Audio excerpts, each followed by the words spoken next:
Right now, there is an aspiring teacher who is working on a 60-page paper based on some age-old education theory developed by some dead education professor, wondering to herself what this task that she's engaging in has to do with what she wants to do with her life, which is be an educator, change lives, and spark magic. Right now, there is an aspiring teacher in a graduate school of education who's watching a professor babble on and on about engagement in the most disengaging way possible. Right now, there's a first-year teacher at home who is pouring through lesson plans, trying to make sense of standards, who's trying to make sense of how to grade students appropriately, while at the same time saying to herself over and over again, don't smile till November, because that's what she was taught in her teacher education program. Right now, there is a student who is coming up with a way to convince his mom or dad that he's very, very sick and can't make it to school tomorrow.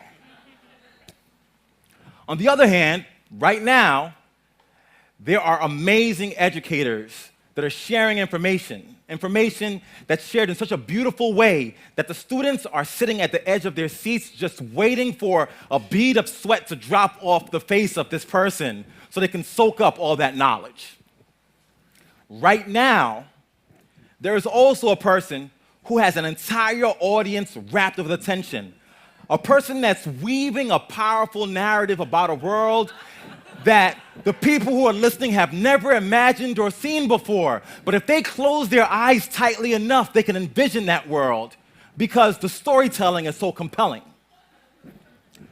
Right now, there's a person who can tell an audience to put their hands up in the air, and they will stay there till he says, put them down. Right now. So people will then say, well, Chris, you described a guy who's going through some awful training, but you're also describing these powerful educators. If you're thinking about the world of education, or urban education in particular, these guys will probably cancel each other out, and then we'll be okay. The reality is, the folks I described as the master teachers, the master narrative builders, the master storytellers, are far removed from classrooms. The folks who know the skills about how to teach and engage an audience don't even know what teacher certification means. They may not even have the degrees to be able to have anything to call an education. And that, to me, is sad. It's sad because the people who I described that were very disinterested in the learning process want to be effective teachers, but they have no models. I'm going to paraphrase Mark Twain. Mark Twain says that proper preparation or teaching is so powerful that it can turn bad morals to good. It can turn awful practices into powerful ones. It can change men and transform them into angels. The folks who I described earlier got proper preparation and teaching, not in any college or university, but by virtue of just being in the same spaces of those who engage. Guess where those places are? Barbershops, rap concerts, and most importantly, in the black church. And I've been framing this idea called Pentecostal pedagogy. Who here has been to a black church? We got a couple of hands. To go to a black church, that preacher starts off and he realizes that he has to engage the audience. So he starts off with this sort of wordplay in the beginning oftentimes.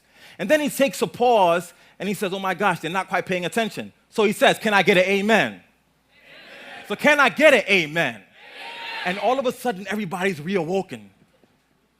That preacher bangs on the pulpit for attention. He drops his voice at a very, very low volume when he wants people to key into him. And those things are the skills that we need for the most engaging teachers. So why does teacher education only give you theory and tell you about standards and tell you about all these things that have nothing to do with the basic skills, that magic that you need to engage an audience, to engage a student? So I make the argument that we reframe teacher education, that we could focus on content, and that's fine.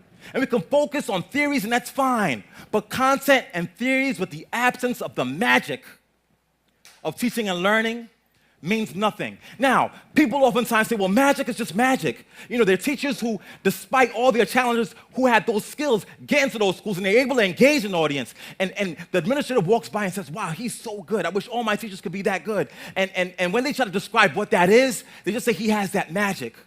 But I'm here to tell you that magic can be taught. Magic can be taught. Magic can be taught. Now, how do you teach it? You teach it by allowing people to go into those spaces where the magic is happening. If you want to be an aspiring teacher in urban education, you got to leave the confines of that university and go into the hood. You got to go in there and hang out at the barbershop. You got to attend that black church, and you got to view those folks that have the power to engage and just take notes on what they do. In our teacher education classes in my university, I've started a project where every single student that comes in there sits and watches rap concerts. They watch the way that the rappers move and talk with their hands. They study the way that he walks proudly across that stage. They listen to his metaphors and analogies, and they start learning these little things that if they practice enough, becomes the key to magic. They learn that if you just stare at a student and raise your eyebrow about 1/4 of an inch, you don't have to say a word because they know that that means that you want more. And if we could transform teacher education to focus on teaching teachers how to create that magic, then poof, we can make dead classes come alive. We can reignite imaginations, and we can change education. Thank you.